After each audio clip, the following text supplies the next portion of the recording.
ప్రభు యొక్క గొప్ప ఘనమైన నామములో అందరికీ శుభాభివందనములు తెలియజేసుకుంటూ ఉన్నాను. ఈ ఉదయకాల సమయమున దేవుడు మరొక గొప్ప వాగ్దానం చేత నడిపించుచున్నాడు. యథార్థవంతులు మేలైన దానిని స్వతంత్రించుకుందరు. దేవుడు తన వాగ్దానములతో అనుదినము మనల్ని నడిపించుచున్నాడు. ఎవరు యథార్థవంతులు? మరి దేవుడు స్పష్టంగా తెలియజేస్తున్నాడు. యథార్థంగా నడుచుకున్న ప్రతి ఒక్కరి యొక్క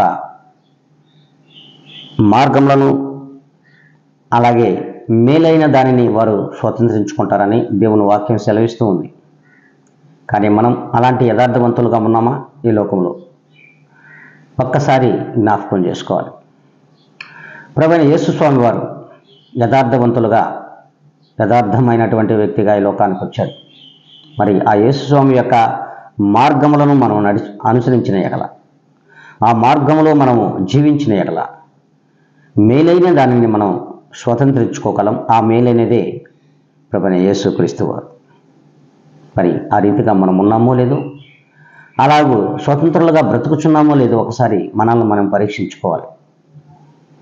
మరి ఏ దినం ఆ రీతిగా మనం పరీక్షించుకుంటున్నాం?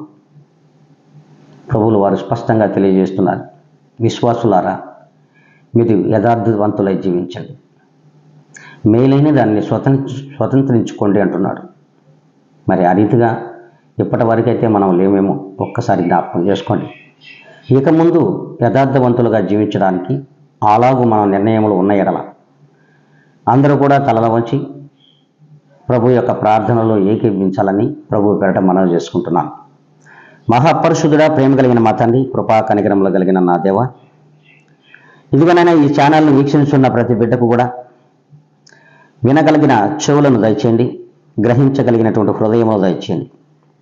ప్రభా, వీక్షించుచున్న ప్రతి బిడ్డను యథార్థవంతులుగా అలాగున మేలైన దాన్ని స్వతంత్రించుకొని ఆ యొక్క కృపను వారికి దయచేయమని, వారిలో మమ్మల్ని కూడా ఒకరిగా నిర్ణయించమని బ్రతిమలాడుకుంటూ, తండ్రి, ఈ యొక్క వాగ్దానం అందరి పక్షముగా సమిష్టిగా మీరు నిర్వహించి, ఇదిగోనైనా మా అందరి వల్ల మా హృదయములలో ఆ మేలైన దాన్ని స్వతంత్రించుకునే ఆ గొప్ప భాగ్యాన్ని మాకు దయచేయమని యేసుక్రీస్తు యొక్క గొప్ప ఘనమైన నామములో నన్ను నేను మిక్కిలిగా తగ్గించుకొని అడిగి వేడుకొని ప్రార్థిస్తున్నాను మా తండ్రి.